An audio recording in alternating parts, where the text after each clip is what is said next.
119వ కీర్తన 57వ వచనంలో ఉంది, యెహోవా నీవే నా భాగము, నీ వాక్యమును అనుసరించి నడుచుకుని నేను నిశ్చయించుకున్నాను అని అంటున్నారు. ఎప్పుడు మనం నిశ్చయించుకున్నట్లుగా? ఎప్పుడు మనం నిశ్చయించుకున్నాం?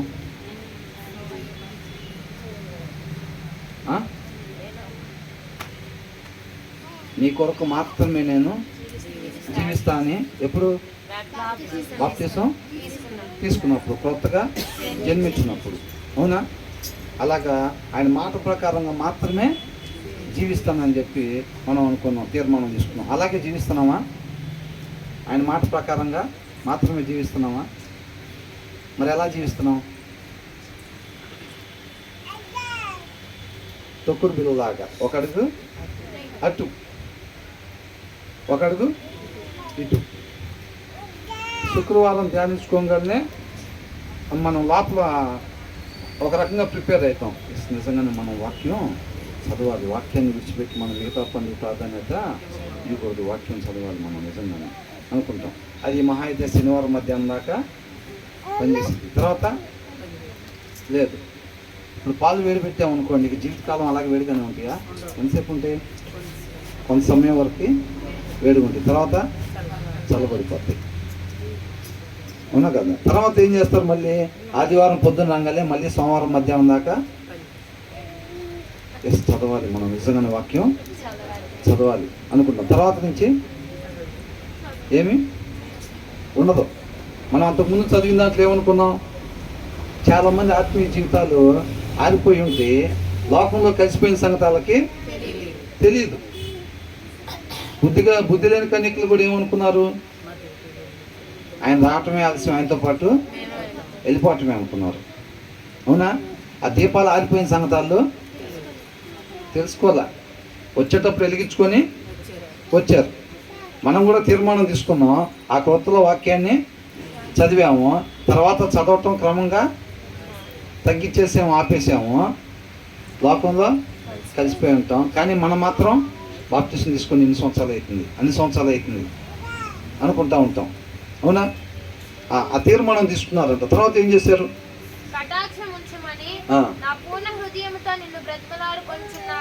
ఏం చేస్తున్నాడంట? నేను నిన్నే నమ్ముకున్నాను, నీ మాట ప్రకారంగా జీవిస్తాను, నా ఆలోచన ప్రకారంగా జీవించి ఎక్కడ పడ్డారంట?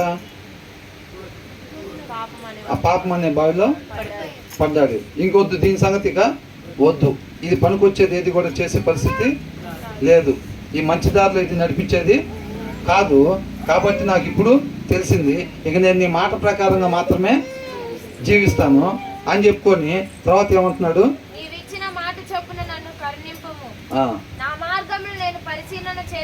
నా పూర్ణ హృదయంతో నిన్ను వెతుకుతాను అని అంటున్నాడు అనమాట. అర్థమవుతుందండి? I have sought your face with all my heart అని అంటున్నాడు. నా పూర్ణ హృదయంతో నిన్ను వెతుకుతాను. ఆయన వెతకటం అంటే ఏంటి? దేవుణ్ణి వెతకటం అంటే వాక్యాన్ని ధ్యానిస్తుంటే ఆయనగా తెలుసుకుంటూ ఉంటాం. అవునా? కాబట్టి మనం వాక్యం చదవలేదు అనుకోండి, ఆయన ఏంటో మనకు తెలిసిద్దా? తెలీదు. ఆయన తీవ్రత ఏంటి, ఆయనతో సహవాసం ఏంటి, ఇదంతా కూడా మనకేమీ తెలియదు అనమాట. వాక్యాన్ని చదువుతూ ఉంటే తెలుస్తూ ఉంటుంది ఆయన ఏంటి అనేది. అర్థమవుతుందా? కాబట్టి నా పూర్ణ హృదయంతో నేను వెతుకుతాను. Be gracious to me according to your promise. నువ్వు నాకు మాట ఇచ్చావు కదా ప్రభువా. ఏం మాట ఇచ్చాడు? నిత్య జీవాన్ని, మీరు పోగొట్టుకున్న స్థితిని, మీరు కొంతకాలం మాత్రమే జీవించే మరణించే స్థితిలో నుంచి ఏం చేస్తాడంట? ఇది చూడాలండి, అందరూ ఇటు చూడాలి. మీరు కొంతకాలం మాత్రమే జీవించి మరణించే స్థితిలో నుంచి మిమ్మల్ని బయటికి తీసుకొచ్చి మీరు శాశ్వతంగా మీరు జీవించే ఉండేలాగా నేను మిమ్మల్ని చేస్తాను. పోగొట్టుకున్న స్థితిని నేను మీకు దయచేస్తాను. నువ్వు నాకు మాట ఇచ్చావు కదా ప్రభువా, ఆ మాట ప్రకారంగా నా మీద కరుణించి నన్ను నడిపించు అని అంటున్నాడు. అర్థమవుతుందండి? ఆ తర్వాత ఏమన్నాడు? ఇదే మనం చేయండి. చాలా మంది చేయని పని ఏంటంటే నా మార్గాన్ని నేను పరిశీలన చేసుకోవాలన్నమాట. చాలా మంది ఏం చేస్తారంటే నీళ్ళలో మునిగి వస్తారు. అవునా? బుద్ధి లేని కన్యకులు కూడా ఏం చేస్తారు? వెలిగించుకొని వచ్చారు. ఇక దాన్ని చూసుకుంటున్నారా? అది వెలిగే ఉందా లేదా? దాని ప్రకారం చూసుకుంటున్నారా? చూసుకోలేదు. దావీదు కూడా ఆ కోట ఎక్కేటప్పుడు చూసుకున్నాడా? చెక్ చేసుకున్నాడా? దేవుడితో ఉన్న సహవాసం ఎలా ఉందో చెక్ చేసుకున్నాడా? చెక్ చేసుకోలేదు. అర్థమవుతుందండి? చెక్ చేసుకోకుండా ఏమైంది? వాక్యం కొదువుగా ఉంది. అప్పుడు కోట మీదకి వెళ్ళేసరికి ఏమైంది? శరీరం జయించింది. అవునా కదా? శరీరాన్ని మనం జయించాలంటే ఏంటంట?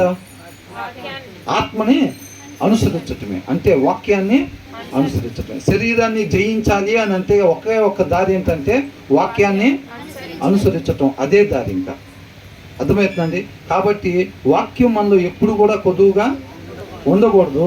సమృద్ధిగా ఎప్పుడు మన వాక్యం మన హృదయంలో ఉండేటట్టుగా చెక్ చేసుకుంటా ఉండాలన్నమాట. అర్థమవుతుందండి? నీళ్ళల్లో మునిగి లేచి వచ్చిన తర్వాత మన పరిస్థితి ఎలాగుంది, మన నడవడికి ఎలాగుంది, మనం ఏ మార్గంలో నడుచుకుంటున్నాం, సరైన మార్గంలో వెళ్తున్నామా లేదా, సరైన సహవాసం దేవునితో కలిగి ఉన్నామా లేదా అనేది నిత్యము చెక్ చేసుకుంటా ఉండాలన్నమాట. అర్థమవుతుందండి? ఎప్పుడెప్పుడు చెక్ చేసుకోవాలి? నిత్యము చెక్ చేసుకుంటా ఉండాలి. అవునా కదా? ఇప్పుడు బండి వేసుకుని వెళ్తున్నాం, పెట్రోల్ ఉందా లేదా జాగ్రత్త చూసుకుంటా ఉంటామా లేదా? ఇప్పుడు ఆ ముళ్ళు ఉంటుంది కదా, పెట్రోల్ అయిపోతుంటే ఏం చేస్తాం? ఇమ్మీడియట్గా బంకులోకి రిజర్వ్లో పడింది అనుకోండి, అర్థమైపోయింది. మన ఆలోచన తేడా పడుతుంటే రిజర్వ్లో పడిందని అర్థం. అర్థమవుతుందండి? మన చూపులో తేడా ఉంటుంటే శరీరంతో కొంచెం ఆత్మ టఫ్ ఫైట్ అంటారు చూసారా? అంటే శరీర కోరికల్ని జయించడం కొంచెం కష్టంగా అనిపిస్తుంది అనుకోండి, బండి ఏమైనట్టు? రిజర్వ్లో పడినట్టు. బండి రిజర్వ్లో పడిందని అంటే ఇంకొక లీటరే ఉంటుందని దగ్గరలో ఉన్న పెట్రోల్ బంక్ వెళ్ళి కొట్టించుకోని అర్థం. మన ఆలోచనలు కూడా తేడా పడుతున్నాయి, మన చూపు కూడా తేడా పడుతుందని అంటే ఏందాలో అర్థం ఏంటి? వాక్యం కొద్దుగా ఉంటుంది, ఇక కొద్దిగా ఉంది. ఇమ్మీడియట్గా ఏం చేయాలంట? వాక్యం దగ్గరికి వెళ్ళాలి. ఇప్పుడు పద్దాకులు రిజర్వ్లో ఉండేటట్టుగా పెట్టుకుంటా ఉంటే ఏమనుకుంటారు వెనక నేను చూసిన వాళ్ళు? అది ఎందుకురా రిజర్వ్ దాటి కొద్దిగా పెట్టుకొని కొద్ది దూరం ప్రయాణం చేయగలం, మళ్ళీ రిజర్వ్లో పడేటట్టు పెట్టి మళ్ళీ డేంజర్ బెల్స్లోకి ఎందుకు పద్దాకలా? ఒకటేసారి ఫుల్గా కొట్టించుకుంటే శుభ్రంగా నీకు ఇబ్బంది ఉండదు కదా. ఒక 1/2 లీటర్ కొట్టిస్తున్నారు అనుకోండి, రిజర్వ్ దాటిన తర్వాత ఒక 1/2 లీటర్ కొట్టించారు అనుకోండి, ఆ టెన్షన్ ఉండిద్దా లేదా? అర్థమవుతుందా జనాలకు మీకు? అవునా? ఒక 1/2 లీటరే కొట్టించాము అనుకోండి, మరి బాబు ఇది ఎప్పుడు అయిపోయిద్దామో, అవునా? ఇక్కడి నుంచి 8:30 దాకా పోగానే అయిపోయి ఉంటుందేమో ఈ పాటికి, మళ్ళీ రిజర్వ్లో పడిద్దామో అని అనుకుంటాం. మళ్ళీ అక్కడి నుంచి కొద్ది దూరం పోగానే ఆ టెన్షన్ అలాగే ఉండిద్ది. అవునా? అలా కాకుండా చక్కగా ఫుల్ ట్యాంక్ ఆయిల్ కొట్టించుకుందాం అనుకోండి, ఆ టెన్షన్ ఉండిద్దా? ఇది వెళ్ళిద్దో లేదో, అయిపోయిద్దామో, రిజర్వ్లో పడిద్దో, ఈ టెన్షన్ ఉంటుందా? ఉండదు. చక్కగా సంతోషంగా ఉంటాం, బలంగా ఉంటాం, ఒక నమ్మకంగా ఉంటాం. అవునా? మనం కూడా ఏంటి, వాక్యాన్ని సమృద్ధిగా చదివినప్పుడు ఎలా ఉంటుంది? పడిపోయే క్వశ్చనే లేదంతే. ఎలాంటి గాలమైనా అయినా అపవాది ఎలాంటి గాలం వేసినప్పటికీ కూడా వాళ్ళ పని ఎవరి దగ్గర? అపవాదికి ఎవరి దగ్గర పని? వెలుగున్న దీపాల దగ్గర పని. ఆరిపోయిన క్యాండిల్ ఊరంతా తిరుగుతున్నా ఏం పట్టించుకోడు. అర్థమవుతుందండి? అందుకే నేను నీళ్ళలో మునిగి లేకుండానే శ్రమలు స్టార్ట్ అవుతాయి మనకి. ఎందుకని? అప్పుడు దాకా అడిగిన శ్రమ పెట్టడు. అర్థమవుతుందండి? నేను నీళ్ళల్లో మునగం దాకా, నీళ్ళలో మునగటం అంటే ఏంది? తీర్మానం తీసుకోని ముందు దాకా వాళ్ళు మనల్ని ఏమి ఇబ్బంది పెట్టడు. మొత్తం తిరగని ఊరంతా అంటాడు. శ్రమలు ఎప్పటి నుంచి స్టార్ట్ అవుతాయి అంట? ఇక మీదట నా కొరకు కాకుండా మనందరి కొరకు చనిపోయి తిరిగి లేచిన ఆయన కొరకు మాత్రమే అనగానే అప్పుడు ఇక స్టార్ట్ చేస్తాడు. అక్కడ పెడతాడు కొంతమందిని, మనుషుల్ని. అర్థమవుతుందండి? అందుకు బాప్తిసం తీసుకున్న తర్వాత శ్రమలు వస్తాయి అనేది. ఎందుకని వస్తాయి శ్రమలు? ఇక అప్పటి నుంచే ప్రోగ్రామ్ స్టార్ట్, అప్పటి నుంచే మనతో పని వాడికి, అపవాదికి అప్పటి నుంచే పని. అవునా కదా? మరి ఇప్పుడు ఆ శ్రమలు మనకి మేలుకరమా కాదా? మేలుకరమే. శ్రమలు కావాలని ప్రార్థన చేస్తున్నారా? శ్రమలు కావాలని ప్రార్థన చేస్తున్నారా? పుట్టిన దగ్గర నుంచి ఇప్పుడు దాకైతే చేయలేదు బ్రదర్. అలా చేయాలని ఏమైనా ఉందా బైబిల్లో? ఉంటే కనుక చేద్దాం, ఏముంది? వాక్యం లేదు ఉంటే అదే మనం చేయాల్సింది. ఇప్పుడు వరకైతే మాత్రం మనం ఎప్పుడు శ్రమలు కలిగించు ప్రభా, మాకు మేలు కలిగించే శ్రమల్ని దయచేయి ప్రభా అని మేము ఎప్పుడు ఇంతవరకు ప్రార్థన చేయలేదు. అలా చెయ్యాలని దాంట్లో ఉంటే కనుక చేద్దాం. అవునా కదా? దాంట్లో ఏది ఉంటే అదే కదా మనం చేయాల్సింది. అవునా? కాబట్టి ఏమంటున్నాడు?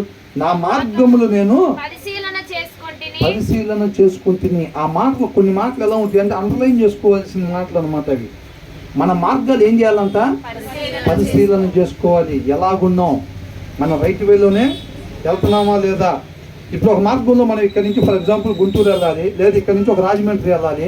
మన దారిలో వెళ్ళేటప్పుడు దారి తప్పిపోయిన వెళ్ళిపోతూనే ఉంటామా హాయిగా? మనకి మైండ్లో నిత్యం ఇక్కడ నుంచి రాజమండ్రి వెళ్ళిందాక, లేదా ఇక్కడ నుంచి గుంటూరు వెళ్ళిందాక మన మైండ్లో ఒకటి ఉంటుంది. ఏంటంటే కరెక్ట్గానే వెళ్తున్నాం లేదా? బెన్ సర్కిల్ దాకా వచ్చి ఇక్కడ నుంచి రైట్ తీసుకున్నాం, ఓకే ఇక్కడ నుంచి కరెక్ట్గానే వెళ్తున్నాం. మళ్ళీ అక్కడ దాకా వెళ్ళిన తర్వాత మళ్ళీ అటు బారుగా వెళ్తుంటే మనం కరెక్ట్గానే వెళ్తున్నామా లేదా? అది ఎప్పుడు దాకా ఉండాలి? అంతం వరకు కూడా అది ఉండాలి. ఆ పరిశీలించుకోవటం అనేది అర్థమవుతుందండి. మనలో చాలామంది చెయ్యండి అదే. నేను రైట్ వేలోనే నేను ఉన్నానా లేదా చెక్ చేసుకోవాలి. దావీదు చెక్ చేసుకోలేదు, బుద్ధి లేని కన్నికలు చెక్ చేసుకోలేదు. సౌలు కూడా ఏమన్నాడు? ఆయన జనాన్ని ఏళ్ళడానికి నేను రాజుకు ఎన్నుకున్నాడంటే అమ్మో నేనా అని చెప్పి భయపడి వెళ్ళి సామాన్లో దాక్కున్నాడంట. ఎక్కడ దాక్కున్నాడు? అమ్మో నేను అర్హుని కాదు దానికి, నేను అంత టోని కాదు అని చెప్పి సామాన్లో దాక్కున్నాడంట. తర్వాత నేను వచ్చింది నాకు ఉండమంటే ఉన్నాడా? ఉండలా. తర్వాత ఆయనకి ఏది అనిపిస్తే అదే చేశాడు. అవునా కదా? ఫస్ట్లో మనం కూడా ఎలాగుంటాం? ఇక గాలి పీలిస్తే ఆయన కొరకే. నీళ్ళలోంచి మునిగి లేచిన తర్వాత మీరు ఏదైనా 4 మాటలు చెప్పండి అని మైకి పెట్టారనుకోండి, ఏం చెబుతాం? నీళ్ళలో మునిగి లేచిన తర్వాత మీరు ఏదైనా ఒక 4 మాటలు చెప్పండి అని మైకి పెడితే ఏం చెబుతాం? బ్రతుకుతా ఇక అయ్యేగా 4 మాటలు. ఆ 4 మాటలు అయ్యే ఉంటుంది. 4 రోజుల తర్వాత పెడితే మైకు, 4 రోజుల తర్వాత పెడితే మైక్ పెడతామంటే ఏం లేదు, మోకాలు వేసినప్పుడు. అవునా? నీళ్ళలో మునిగి లేకుండా నా కొరకు కాకుండా నీ కొరకు మాత్రమే అని అంటాం. ఇక తర్వాత 4 రోజులు అయిన తర్వాత నుంచి మోకాలు వేస్తే ప్రభువా ఆయన గ్యాస్ స్టవ్ చిన్నది ఉంది, ఆయన గ్యాస్ స్టవ్ ఉందంట, చిన్న గ్యాస్ స్టవ్ ఉంది, ఏం కావాలంట? పెద్ద గ్యాస్ స్టవ్ కావాలి. అవునా? ఇక అన్నీ కట్టండి వరుస పెట్టి బట్టలు ఉతకలేకపోతున్నా ప్రభువా, వాషింగ్ మిషన్ ఎండలకు అల్లాడిపోతున్నా ప్రభువా, ఏసీ. అవునా? ఇక మోకాలు తర్వాత నుంచి మైకి పెడితే మొత్తం ఇవే ఉంటాయి. ఇవన్నీ దేని కొరకు? అవునా? అది ఇక మీదట కూడా అన్నట్టుంటుంది మోకాలు వేస్తే. అవునా కదా? కాబట్టి ఇక్కడ ఏమంటున్నాడు? నా మార్గంలో నేను పరిశీలన చేసుకుంటుని. ఏం చేశాడంట? మనం ఏమనుకున్నాం? ఎప్పుడు మరలుకోవాలి? మనం వెళ్ళేది రైట్ వే అయితే మనం టర్నింగ్ తీసుకోవాలా? అవసరం లేదు. మనం వెళ్ళేది ఒకవేళ రాంగ్ రూట్ అనుకో, టర్నింగ్ తీసుకొని రైట్ వేలోకి వెళ్ళాలి. ఇప్పుడు ఇక్కడేమన్నాడు? నా మార్గంలో, నా సొంత మార్గాలు, మన సొంత ఆలోచన ప్రకారంగా మనం నడుచుకుంటుంది. అది పరిశీలన చేసుకున్నప్పుడు అంట ఆ వాక్యంతో కంపేర్ చేస్తుంటే మనం దాని ప్రకారం వెళ్తున్నట్లేమే. అవునా? ఇప్పుడు గూగుల్ చూపిస్తూ ఉంటుంది ఒకవే, మనం దారి తప్పిపోయామనుకోండి, మనం చెక్ చేసుకున్నప్పుడు ఏమైంది? అది అవి చూపిస్తుంటే మనం ఇటు వెళ్తున్నట్టున్నామే, ఒకసారి ఆపండి బండి అనుకుంటామా లేదా? ఆపండి అని చూసుకొని అడి తిప్పండి, ఆ రూట్లోకి తిప్పండి, మనం ఇటు నుంచి అటు వెళ్ళాలి, మనం దారి తప్పిపోయాం అనుకుంటారా లేదా? మనం అలాగంట నిత్యము పరిశీలన చేసుకుంటూ ఉండాలి, చెక్ చేసుకుంటూ ఉండాలంట మన వేని. అర్థమవుతుందండి? మన వేని ఆ దినాల్లో వాళ్ళు ఇశ్రాయేలీయులు దేవుడు తన ప్రవక్తల ద్వారా పెన్నలకరనే లేచి చెప్తా ఉంటే మీరు పద్ధతులు మార్చుకోండి అని చెప్తా ఉంటుంటే అప్పట్లో ఉన్న అబద్ధ బోధకులు ఏం చెప్తా ఉన్నారు? ఏం పర్వాలేదు, మనం అంతా రైట్ వేలోనే వెళ్తున్నాం, దేవుడు మనకు తోడుగానే ఉన్నాడు, మనకేమి ఇబ్బంది లేదని చెప్తున్నారు. వాళ్ళు ఏం చేశారు? నిజమేనేమో అనుకొని అలాగే ముందుకు సాగిపోయారు. అనేక దినాలు ఆయన ప్రవక్తల ద్వారా తెలియపరుస్తున్నా సరే వాళ్ళు వినాల. చివరికి ఏం చేశారు? నెబుకద్నెజర్ చేతికి అప్పగించేశారు. అవునా? ఈ దినాన్ని కూడా ఏం చేస్తున్నాడు? ఆయన కృపను బట్టి ప్రేమించి నిన్న నేడు ఏకరీతిగా ఉండే దేవుడు ఆయన మాటను మన దగ్గరికి పంపిస్తూ ఉన్నాడు. అవునా? ఇది ఆయన మాట కదా. మనం ఉండేది ఆయన మాట ప్రకారంగా లేదే. మనం ఇమ్మీడియట్గా టర్న్ తీసుకుని దాంట్లోకి పోవాలి అని లోబడే తత్వం లేదనుకోండి. ఆ లోబడే తత్వం లేకపోతే ఆ దినాల్లో ఐగుప్తులో నుంచి బయటకు వచ్చిన పితరులు ఎక్కడికి వెళ్ళిపోయారు? ఎక్కడికి వెళ్ళిపోయారు? ఎక్కడికి వెళ్ళిపోయారు వాళ్ళు?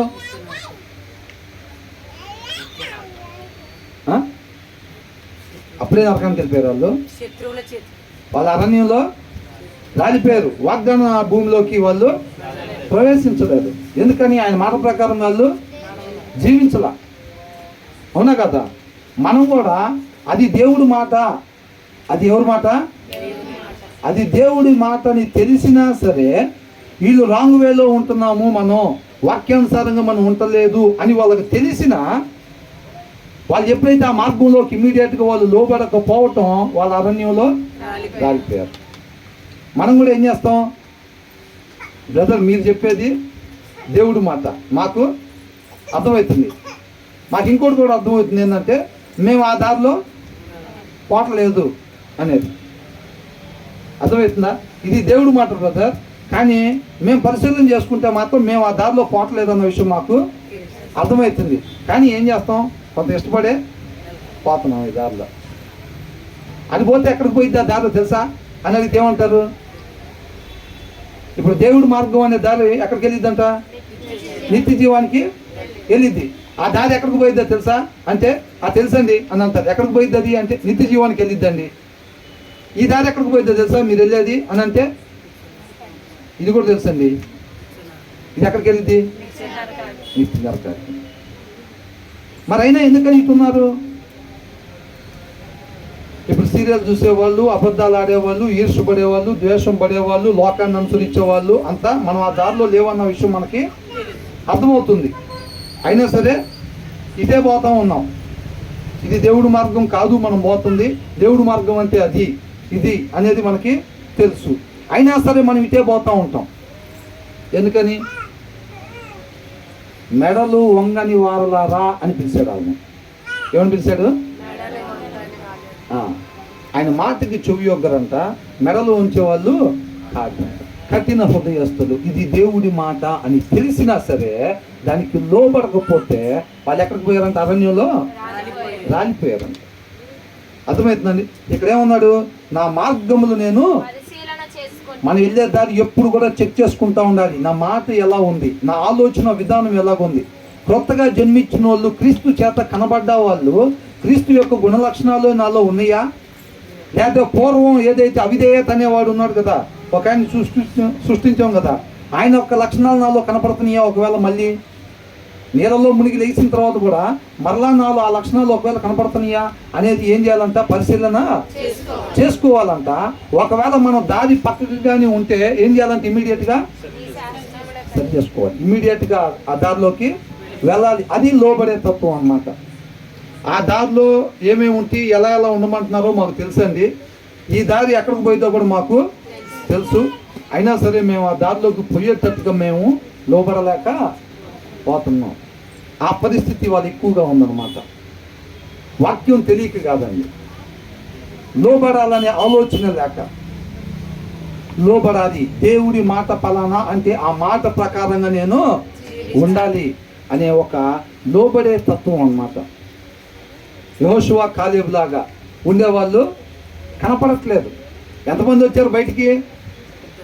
6 లక్షల మంది పైనే వచ్చారు. ఎంతమంది వెళ్ళారు మరి ఇక్కడికి? 2 వెళ్ళారు. ఎంతమంది ఇష్టపడ్డారు ఆ మాటకు లోబడటానికి? అది దేవుడి మాట అని వాళ్ళిద్దరికి తప్ప మిగతా వాళ్ళకి తెలియదా? తెలుసు. తెలిసినా కానీ వాళ్ళు లోబడటానికి ఇష్టపడలేదంటే వాళ్ళకి తెలియక కాదండి, అది దేవుడి మాటని తెలుసు. తెలిసినా కానీ వాళ్ళు లోబడటానికి ఇష్టపడలేదు. నువ్వు ఆడిపిస్తా ఉంటే అందరూ చూస్తున్నారు చక్కగా. ఇంకొక 15 గంట 20 నిమిషాలు ఆడిపించావంటే మొత్తం అయిపోయింది. తర్వాత ఏముంది?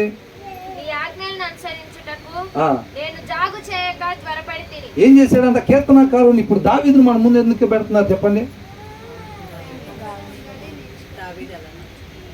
దావీదును మన ముందు ఎందుకు తీసుకొచ్చి పెట్టారు? ఆ రీతిగా మనం కూడా నడుచుకోవాలని. అవునా? గాస్పల్స్ 4 రకాలుగా 4 కోణాల్లో నుంచి ఎందుకు చూపించారు మనకి? సువార్తలు యేసుక్రీస్తు వారు ఏ రీతిగా జీవించారో మనం తెలుసుకోవటానికి, ఆ రీతిగా మనం జీవించటానికి. దావీదు మనం ముందు పెట్టిన, అబ్రహాం మనం ముందు పెట్టిన, మోషేని మనం ముందు పెట్టిన, ఆ రీతిగా మనం నడుచుకోవాలని. ఈ కీర్తనకారుని మన ముందు ఎందుకు పెడుతున్నారు? ఆ రీతిగా మనం నడుచుకోవాలి అని చెప్పి దేవుడు కోరుకుంటా ఉన్నాడు అనమాట. అర్థమవుతుందండి? ఇది ఎవరి మాట? ఇది దేవుడి మాట. కీర్తనకారుడు ద్వారా మనతో దేవుడు మాట్లాడుతూ ఉన్నాడు. అర్థమవుతుందండి? ఇప్పుడు కొంతమంది అనుకున్నాం కదా, మనం ఏమనుకున్నాం, ఫస్ట్ ర్యాంక్ స్టూడెంట్ ఉన్నాడు అనుకోండి, ముందుకు పిలిచి పక్కన నుంచోబెట్టి ఆ భుజం మీద చేసి ప్రిన్సిపల్ ఏం మాట్లాడతాడు? వీడు ఎలా చదువుకున్నాడు రా, వీడికి ఎలా వచ్చినాయి అని మార్కులు అసలు, అవునా? తీసుకొచ్చి మన ముందు పెట్టి మాట్లాడుతున్నారంటే మాట ఎవరిది? ప్రిన్సిపల్దే. వీడిని చూపించి వీడి ద్వారా మనతో మాట్లాడుతున్నారు. కీర్తనకారుని కూడా తీసుకొచ్చి మన ముందు పెట్టాడు, కానీ మాట ఎవరిది? దేవుడిది ఆ మాట. అర్థమవుతుందండి? ఆ మాటకి మనం, కీర్తనకారుడు ఏం చేశాడంట? నా మార్గములు నేను పరిశీలన చేసుకుంటుని, నీ శాసనముల తట్టు మరలుకొంటిని అని అంటున్నాడు. అర్థమవుతుందండి?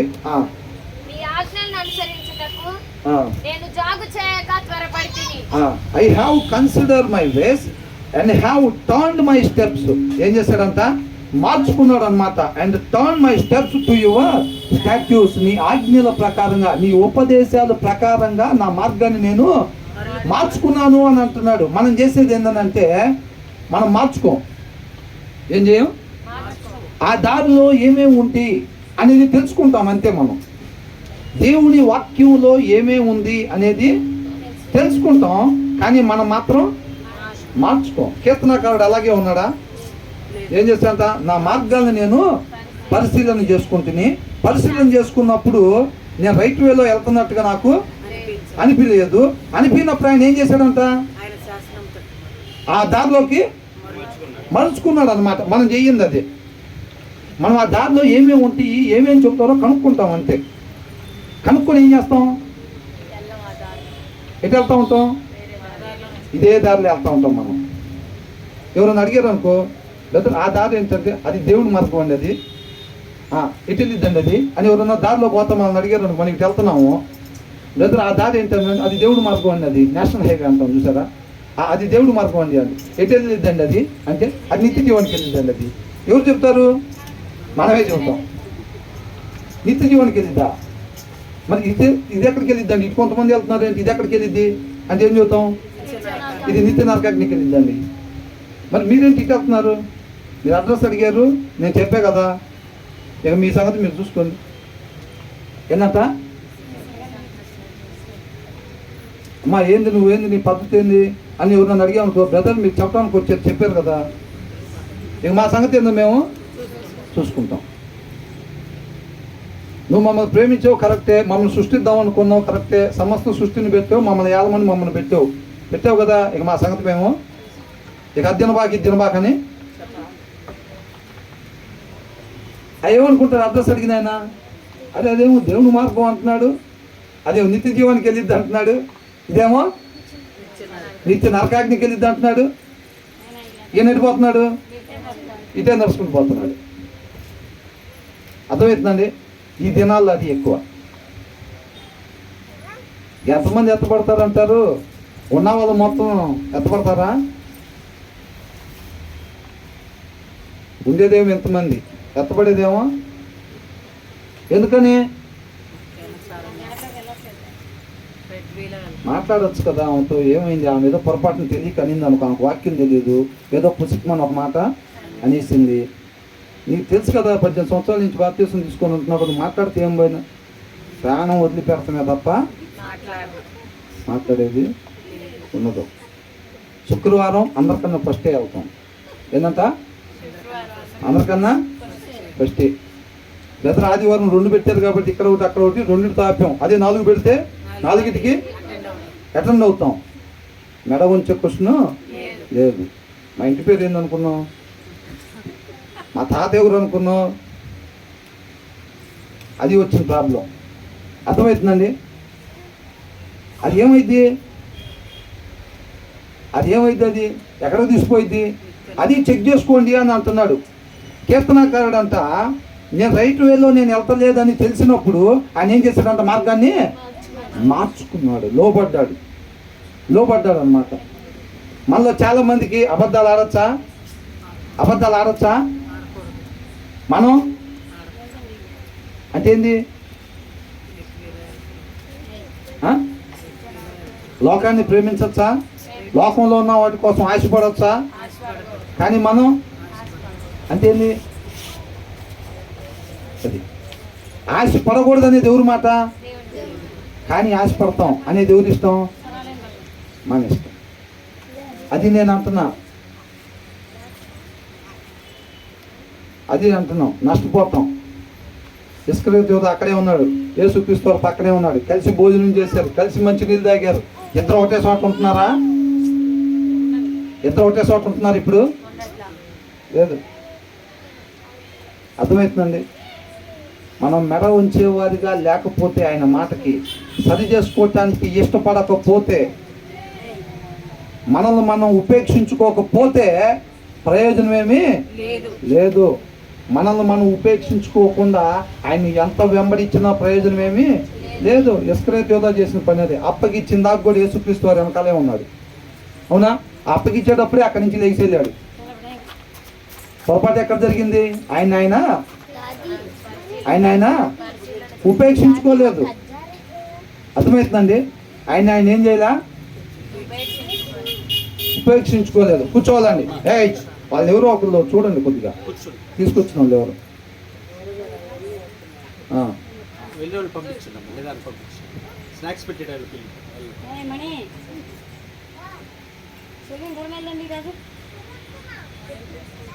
ఆయన ఏం చేయలేదు? ఉపేక్షించుకోలేదు.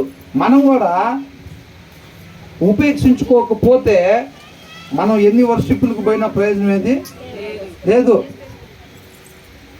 వాక్యంకి అద్దం దగ్గరికి వెళ్ళేటప్పుడు ఒక ఉద్దేశాన్ని కలిగి మనం వెళ్ళాలి. ఒక్కసారి వెళ్తే చాలు, ప్రయోజనం ఉండిద్ది. అలాగా ఆ ఉద్దేశం లేకుండా ఎన్నిసార్లు వెళ్ళినా ప్రయోజనం లేదు. దేవుడు ఆయన కృపను బట్టి ఒకే విషయం మీద అనేక సార్లు మనతో మాట్లాడుతూ ఉన్నాడు. అవునా? తర్వాత ఏమంటున్నాడు? I have considered my ways and have turn my steps to your statutes, I will hasn't and not delay అంటున్నాడు. ఏం చేయలేదంట? 60 ఒకసారి తెలుగులో చూడండి.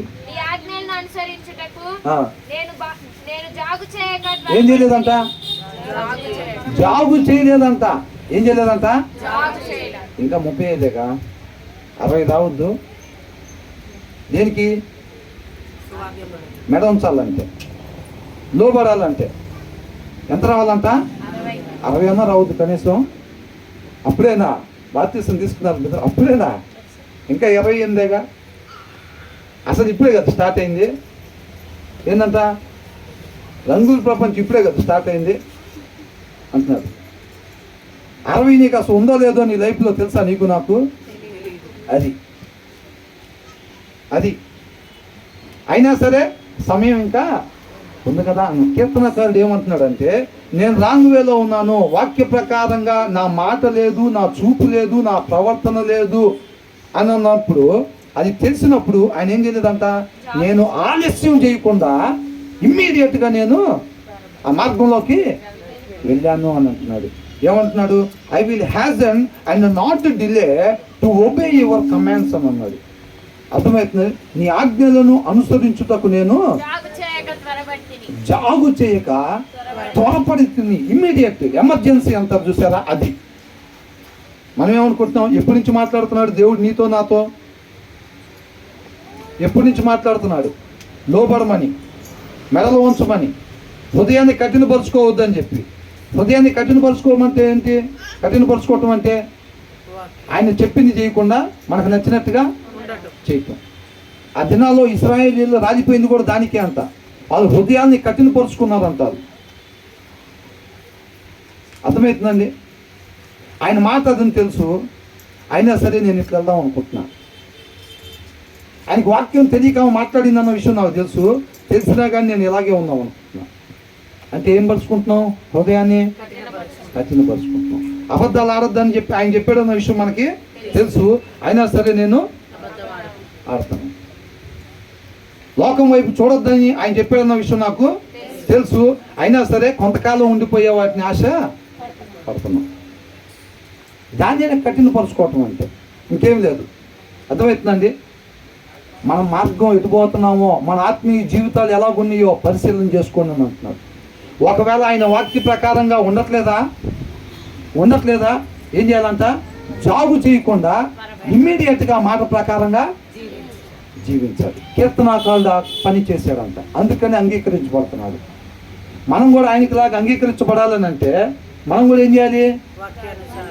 జాగు చెయ్యకుండా ఎమర్జెన్సీ ఇమ్మీడియట్గా ఉన్న పల్లంగా ఏం చేయాలంట?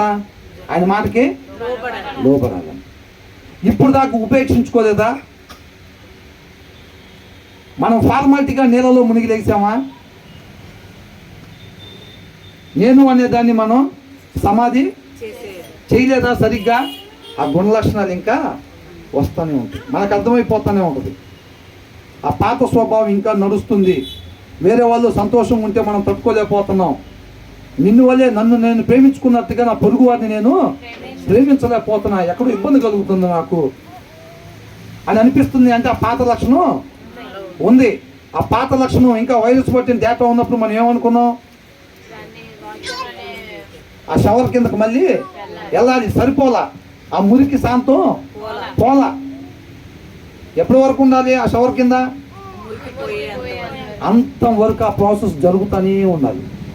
అర్థమవుతుందండి? వాక్యం ఎప్పుడు చదవాలంట? అంతం వరకు. అవునా? వాక్యం అంటే ఆయన కుమారుడు. అవునా? మన బావిలో ఉన్నప్పుడు తండ్రి మనకేసిన తాడు. అవునా కదా? మరి ఇప్పుడు కొంతవరకు ఎక్కి అక్కడ దాకా ఎక్కిన తర్వాత ఇక వదిలిపెట్టామనుకోండి, ఏమైంది? మళ్ళీ పడిపోతాం. ప్రయోజనమేని. కాబట్టి వాక్యం చదవటం అంటే ఆయన చెప్తా ఉంటాడు, ఇలా పట్టుకో, తర్వాత ఇలా పట్టుకో, తర్వాత అలా పట్టుకో అని చెప్పి ఆయన చెప్తా ఉంటాడు. దాని ప్రకారంగా ఎప్పటి వరకు వినాలి ఆయన మాట? బయటపడిందాక వినాలి ఆయన మాట. అవునా? బయటపడిందాక సగం దూరం ఇన్ని వదిలిపెడితే మరలా పడిపోతాం అంతే. అవునా? తర్వాత ఏమంటున్నాడు?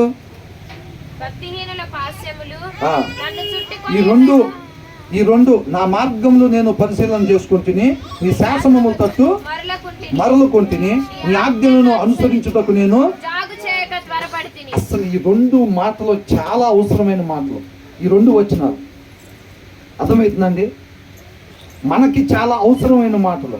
మనకు మాత్రమే కాదు, ఈ దినాల్లో అనేక మంది క్రైస్తవులుగా ఉండి కూడా ఈ లోకానికి వెలిగివ్వలేక వాళ్ళు కూడా వెలిగి లేకుండా ఉండటానికి కారణం ఇదే. వాళ్ళకి తెలియక కాదు, ఆ దారి ఎక్కడికి పోయితే వాళ్ళకి తెలియక కాదు, వాళ్ళకి ఆల్రెడీ తెలుసు. అయినా సరే వాళ్ళు లోబడటానికి ఇష్టపడరు. ఆ వాక్యం అనే షవర్ కింద మనం ఎక్కువ సమయం ఉన్నప్పుడు ఆ రాతి హృదయం ఎలాగైద్దంట? మాంసపుటు. ఏదో ఒక్కళ్ళిద్దరండి, ఒక్కళ్ళిద్దరు. ఆ రాతి హృదయం ఎలా మార్చబడిద్దంట అంటే ఒక్కళ్ళో ఇద్దరు. ఒకళ్ళదే వినపడింది స్వరం, అయితే ఒకళ్ళదే వినపడింది.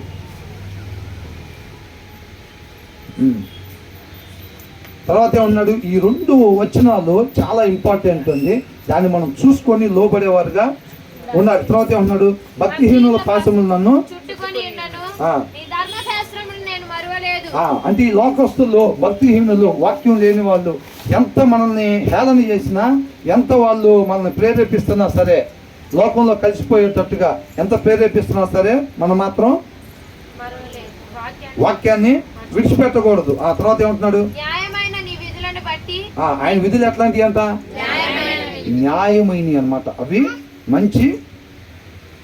మంచి విధులు. అవునా? తర్వాత ఏమంటున్నాడు?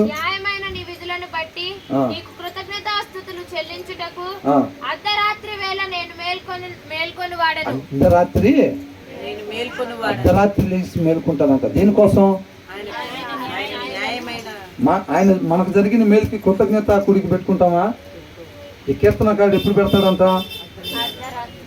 మిడ్నైట్ థ్యాంక్స్ గివింగ్ ప్రేయర్ పెట్టుకుంటాడంట. ఎందుకని? అర్ధరాత్రి మనం మొన్న అనుకున్నాం కదా, ఎవరైనా చిన్న సహాయాలు చేశారనుకో, అర్ధరాత్రి పూట అయినా ఫోన్ చేసి థ్యాంక్స్ చెప్తామా? అదే ఒక పెద్ద సహాయం చేస్తే ఆయన థ్యాంక్స్ చెప్పినాక నాకు నిద్రపోతుంది ఈ నైట్, కొద్దిగా ఆలస్యమైనా పర్వాలేదు, సారీ బ్రదర్ ఈ టైంలో డిస్టర్బ్ చేశాను అని ఒక మాట చెప్పైనా థ్యాంక్స్ ఆయనకి చెప్పాలి. అని అనిపించింది. ఈ కీర్తనాకారుడికి అంతా అదంత ఉద్దేశం. దేని గురించి చెప్తున్నాడంట థ్యాంక్స్? కొత్తగా గ్యాస్ బండ కొత్తది ఇచ్చాడనా? ఏసీ ఇచ్చాడనా? లేకపోతే మరి దేనికి చెబుతున్నాడు అంత? కొత్త చీరలు ఇచ్చాడా? మరి ప్రమోషన్ ఇచ్చాడా? దానికోసం థ్యాంక్స్ చెప్తున్నాడా? మిడ్ నైట్ థ్యాంక్స్ చెప్పే అంత ఆనందం ఏందంట? ఏందంట ఆయనకి? ఏం చెబుతున్నాడు? న్యాయమైన నీ విధులను బట్టి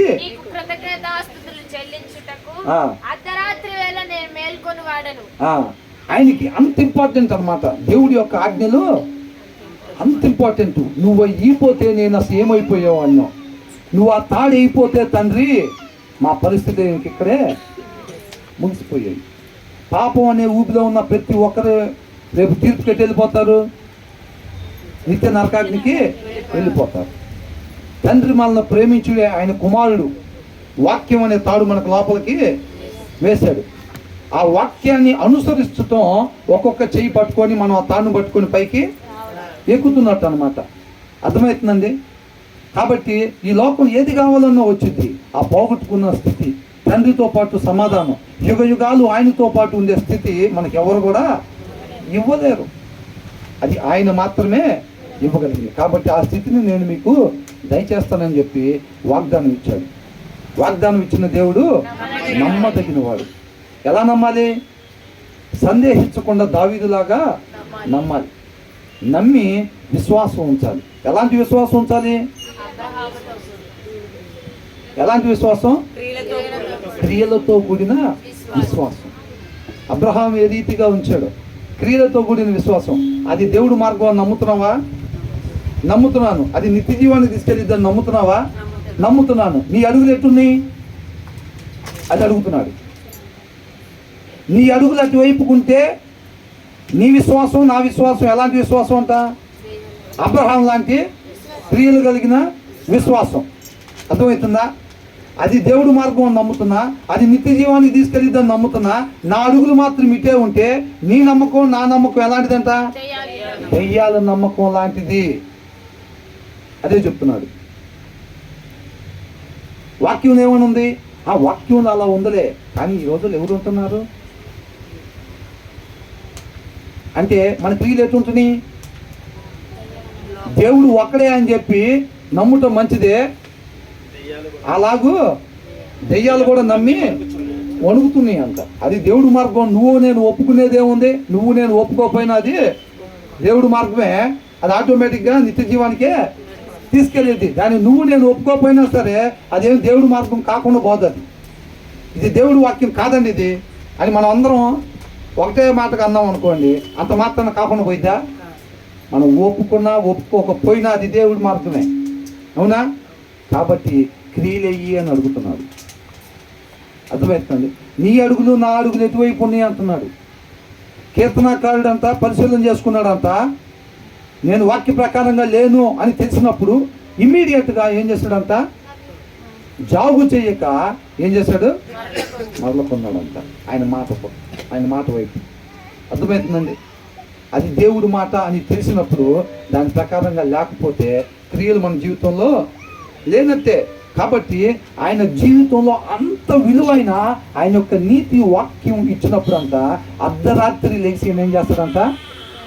కృతజ్ఞతాస్తుతులు చెల్లిస్తాడు. మనకు అనిపించింది ఎప్పుడైనా? నీ మాట లేకపోతే ఎటుపోయే వాళ్ళం వస్తుంది. మేము నీ వాక్యం ఇవ్వబట్టి వాళ్ళు దాని ప్రకారంగా మేము నడుచుకుంటాం. నువ్వు వెళ్ళిన మార్గంలో మేము నడుస్తున్నావు నాయన. కేవలం అది నీ కృపే. నీ థ్యాంక్స్ చెప్పకుండా నేను ఉండలేను అని ఎప్పుడైనా అనిపిస్తుందా మనకి? అర్ధరాత్రి లేచి థ్యాంక్స్ చెప్దామని అనిపిస్తుందా? 3 సంవత్సరాల నుంచి అనుకుంటున్నా 3 గంటలు లేచి ప్రార్థన చేద్దామని. ఎప్పటి నుంచి అంట? 3 సంవత్సరాల నుంచి అనుకుంటున్నాడు అంట. కొంతమంది 30 ఏళ్ళ నుంచి అనుకునే వాళ్ళు కూడా ఉంటారు. చెప్పలేము. ఉంటారు ఉండరా? ఖచ్చితంగా ఉంటారు. అవునా? దాని ప్రాధాన్యత తెలిస్తే కదా, ఆయన మాట యొక్క ప్రాధాన్యత మనకి తెలిస్తే కదా అసలు. అవునా? తర్వాత ఏమంటున్నాడు?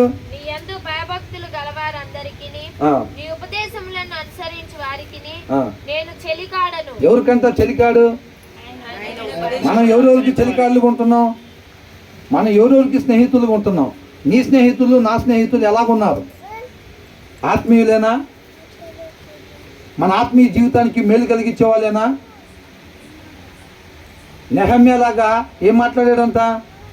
యెరూషలేము పట్టణం ఎలాగుంది, దేవుడు పట్టణమైన యెరూషలేము ఎలాగుంది, దేవుడి చేత ఎన్నుకోబడ్డ ఆ జనం పరిస్థితి ఏంటి, ఎలాగున్నారు అసలు వాళ్ళు ఎంతో ఇబ్బందులు, శ్రమలు, నిందలు, అవమానాలు అనుభవిస్తున్నారంటే ఆయనకు ముద్ద దిగలేదు. ఇంకా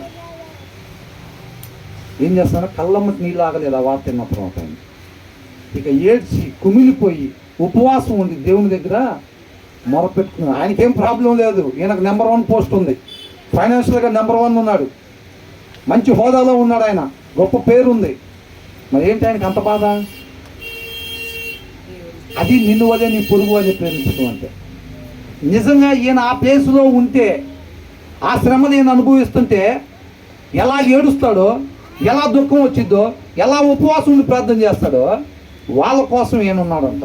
అది సహోదరుని ప్రేమించడం అంటే. అవునా? మనకు కూడా అట్లాగే ఉందా? ఆ దినాల్లో ఇజ్రాయెల్ మీద, గాజా, ఇజ్రాయెల్ హమాస్ మీద యుద్ధం చేస్తుంటే మోకరిచ్చిన వాళ్ళు లేరు.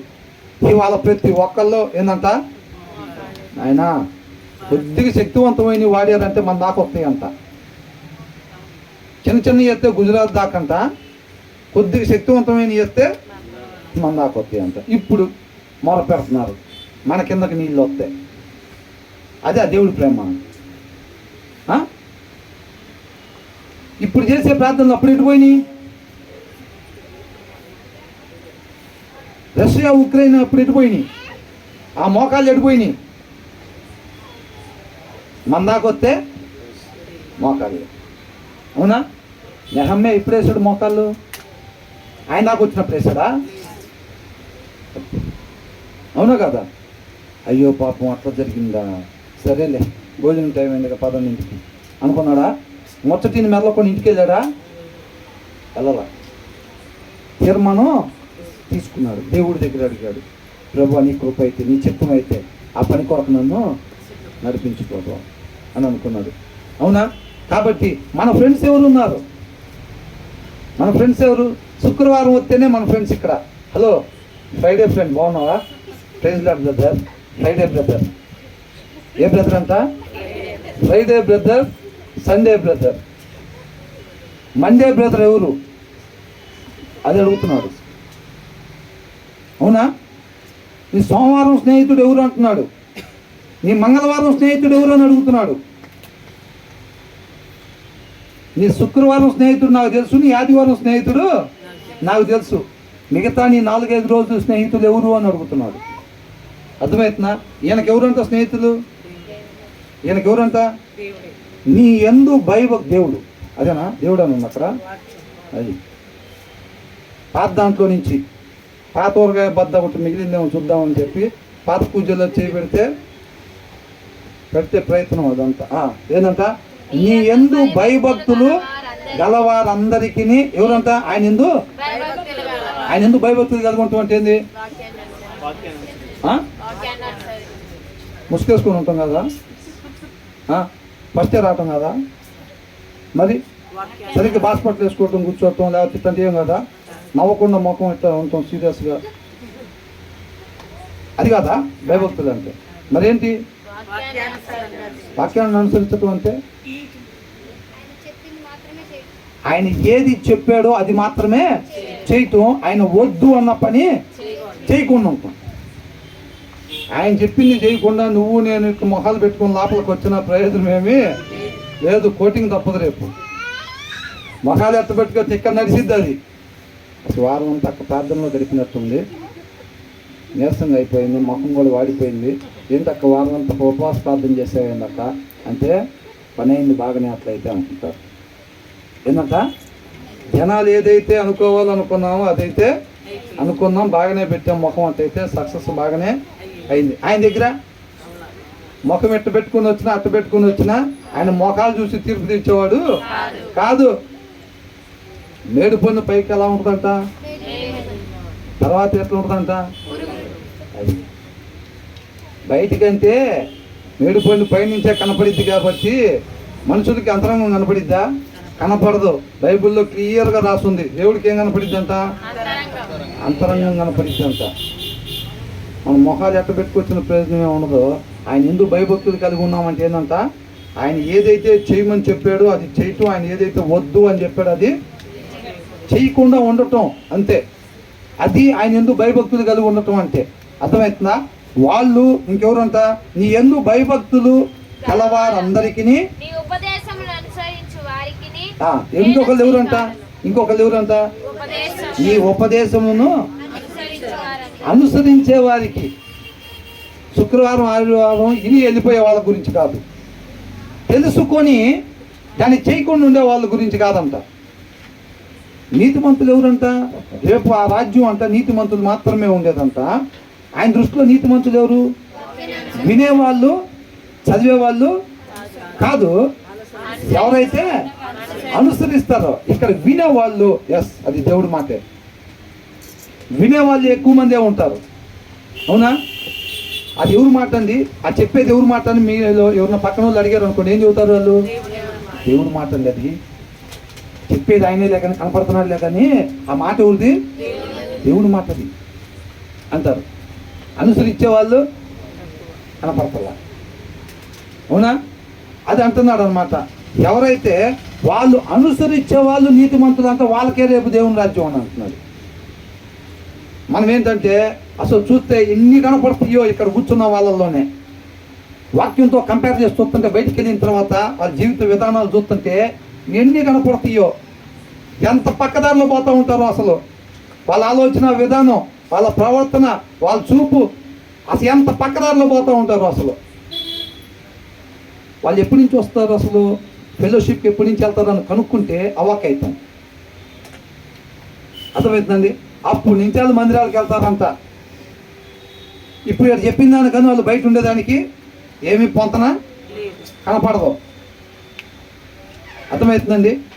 ఈ దారిలో ఏమేమి ఉన్నాయో చెప్పండి అని అంటే, నేను చెప్తా అంటారు.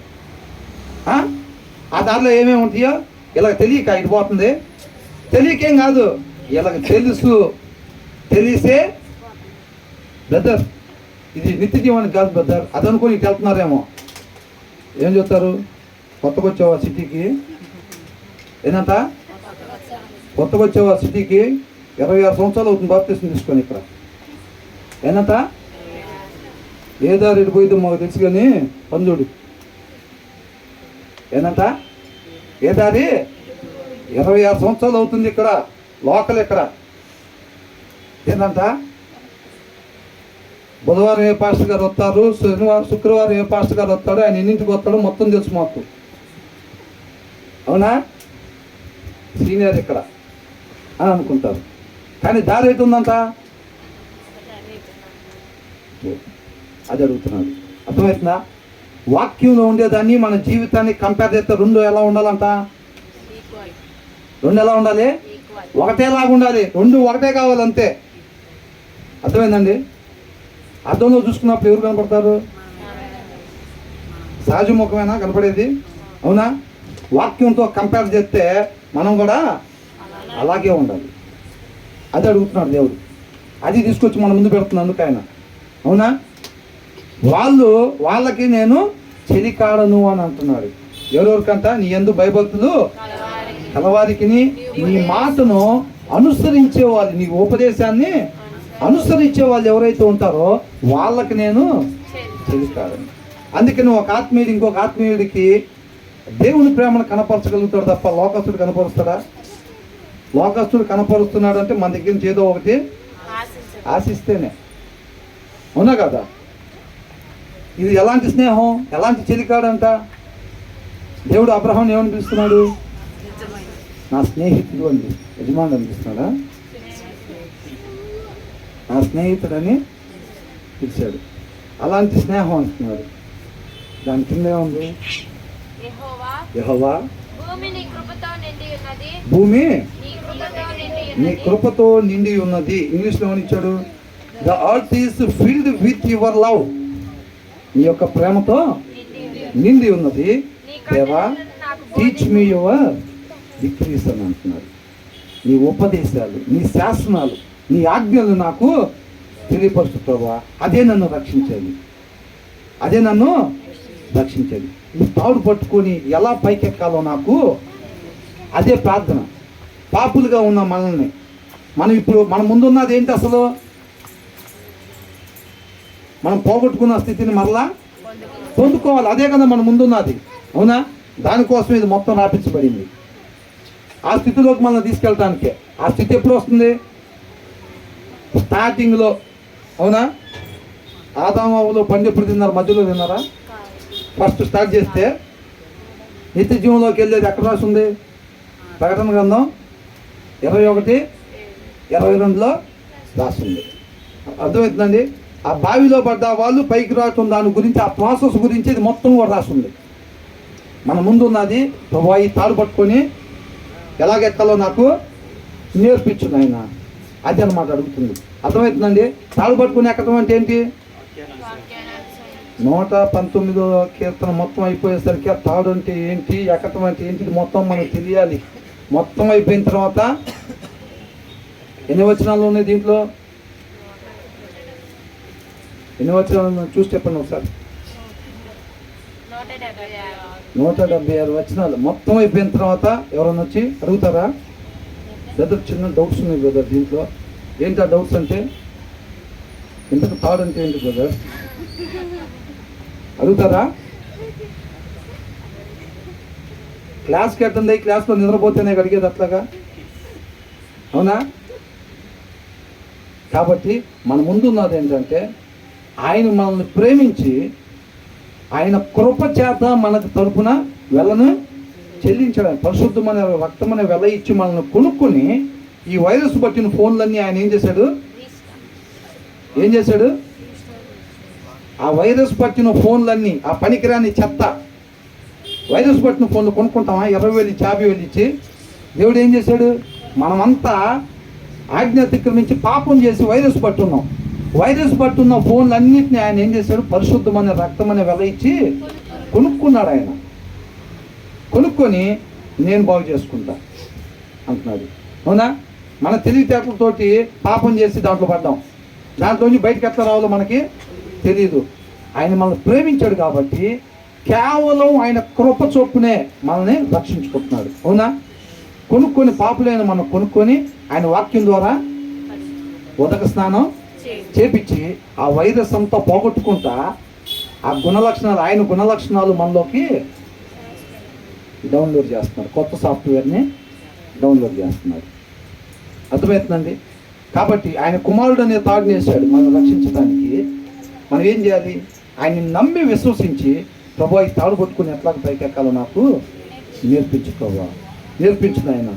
అది ఆయన చెప్పినట్టుగా ఆయన పూర్తిగా నమ్మి విశ్వసించి ఆ తాడు పట్టుకుని జాగ్రత్తగా పైకి ఎక్కాలి. ఆ తాడు పట్టుకుని ఎక్కడం అంటే ఏంటి? ఆయన మాట ప్రకారంగా ఆయన ఏది చేయమంటున్నాడో ఏది వద్దంటున్నాడో చూసుకొని ప్రతి దినము కూడా మనం వాక్యం చదువుకుంటా ఆ వాక్య ప్రకారంగా మనం లోబడటం. ఇమ్మీడియట్గా కీర్తనకారుడు చేస్తున్నట్టుగా జాబు చేయకుండా ఎక్కడెక్కడైతే మనం తప్పుడు మార్గంలో ఉన్నామో ఇమ్మీడియట్గా ఆ మార్గాన్ని ఏం చేయాలంట? జాబు చేయకుండా ఆయన మార్గంలోకి మనం మరలుకోవాలి. వాక్యం అనే అర్థం దగ్గరికి మనం బైబిల్ ఓపెన్ చేసేటప్పుడు ఆ ఉద్దేశం కలిగి ఉండాలి. నేను ఎక్కడ సరి చేసుకోవాలో అది నాకు చూపించినప్పుడు నేను సరి చేసుకోవాలి అన్న ఉద్దేశంతో తీయాలి బైబిల్ మనం. అర్థమవుతుందండి? ఆ ఉద్దేశంతో అర్థం దగ్గరికి వెళ్ళామనుకోండి, ఆ అర్థంలో దేవుడు ఆయన కృపను బట్టి ఏదైతే మనల్ని ప్రేమిస్తున్నాడు కాబట్టి మనం సరి చేసుకోవాల్సినవి చూపిస్తాడో దాన్ని మనం సరి చేసుకుంటా. ఎక్కడెక్కడ సరి చేసుకోవాలని చెప్పాడో మనం వాక్యం చదువుకున్న తర్వాత దాన్ని మూసేసి దాన్ని మూసేసి ప్రభువా నువ్వు ఎక్కడెక్కడైతే సరి చేసుకోమన్నావో అక్కడక్కడ నేను సరి చేసుకునేటట్టుగా నీ కృపతో నీ శక్తితో నువ్వే నన్ను నడిపించుకోవా అని చెప్పి తీర్మానం తీసుకుని, అర్థమవుతుందండి, దాని కొరకు మనం జీవించేవారుగా ఉండాలి. అలాగా ప్రతి దినం మనం బయటకు వచ్చేటప్పుడు అర్థం తలదూకొని సరి చేసుకుని వస్తూ ఉంటాం కదా, అట్లాగా ప్రతి దినం కూడా ఈ వాక్యం అనే అర్థం దగ్గరికి వెళ్ళి మనం ఏదేదైతే సరి చేసుకోమంటున్నాడో దాన్ని మనం సరి చేసుకుంటా చక్కగా ఆయన చెప్పిన ప్రకారంగా నడుచుకునేటట్టుగా మనం ఉండాలి. అది విధేయత అన్నమాట.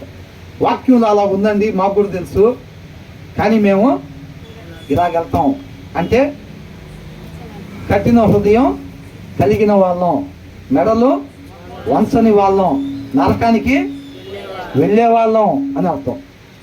వాక్యంలో అలా ఉందండి, మాకు తెలుసు. కానీ మేము మాత్రం ఇలా ఉంటాం అని అంటే మాత్రం అది అని అంటున్నారు. ఆయన మనల్ని ప్రేమించేవాడు కాబట్టి ఆ దినాల్లో వాళ్ళని విడిచిపెట్టలేదు. మనం కూడా ఆయన ప్రవక్తలతో మాట్లాడినట్టుగా, ప్రవక్తల ద్వారా మాట్లాడినట్టుగా అనేక సార్లు మనతో మాట్లాడుతూ ఉన్నారు. పెద్దలక్కడే నా ప్రవర్తనలు అనేక సార్లు నేను మీ దగ్గరికి పంపించాను కదా, మీరు లోబడ్డారా అంటున్నాడు. కన్నీళ్ళు కాల్చుకుంటూ అడుగుతాడు. ఇప్పుడు కుమారుడు నశించిపోతున్నాడు అనుకోండి, తండ్రికి ఎలా ఉంటుంది? మీరు లోబడ్డారా? లోబడలేదు. ఎంతగా చెప్పాను నేను, ఎంత వెల చెల్లించా మీకోసం నేను అని అన్నాడు. ఉపయోగించుకున్నారా నా ప్రేమను అంటున్నాడు. అది అడుగుతున్నాడు. అర్థమవుతుందండి. కాబట్టి వాక్యంలో అలా ఏంటండి, ఇలా మాట్లాడుతున్నారేంటి, పుస్తకమని ఇలా అబద్ధాలు చెప్తున్నారేంటి, వాక్యంలో ఇలాగే ఉందా? ఆ వాక్యంలో ఇలా లేదులేండి, మాకు తెలుసులే. అవునా? వాక్యంలో అలా లేదని తెలుసుకోవడం మనం ఉంటున్నామా? అది చెక్ చేసుకోవాలంటున్నాడు. లోబడాలంటున్నాడు. ఖచ్చితంగా వాక్యాన్ని మనం ధ్యానించాలి. వాక్యాన్ని బాగా చదవండి, బాగా చదవాలి. సమయం కొద్దిగా ఉంది కాబట్టి మనలో వెలుగు నింపుకుంటే ఆయన కృపను బట్టి అనేక ప్రదేశాల్లో వెలుగుని మనం కనపరచాలి. అర్థమవుతుందా? ఉన్న పరిస్థితిని బట్టి మనకు అర్థమవుతూ ఉంది కదా. ఖచ్చితంగా ప్రతి ఒక్కరు కూడా, అటువైపు ఉన్న వాళ్ళైనా ఇటువైపు వాళ్ళైనా, ప్రతి ఒక్కరు కూడా మన సహోదరులు, మన సహోదరులే. కాబట్టి ఎవరైనా సరే మనందరూ కూడా క్రీస్తుని తెలుసుకొని ప్రతి ఒక్కరు కూడా దేవునితో పాటు వివేకాలు ఉండాలి. ఇరు దేశాల మధ్య, ఈ రెండు దేశాలే కాదు, ఇంకెక్కడైతే ఇలాంటి వాతావరణం ఉందో ఆ ప్రతి దేశాల మధ్యలో కూడా క్రీస్తుని కలిగే సమాధానం కలిగి ఉండాలని చెప్పి మనందరం కూడా ప్రతి దినం కూడా చేసుకునే ప్రార్థనలో తప్పక జ్ఞాపకం చేసుకోవాలని కోరుకుంటున్నాం. దేవునికి మహిమ కలుగుతుంది.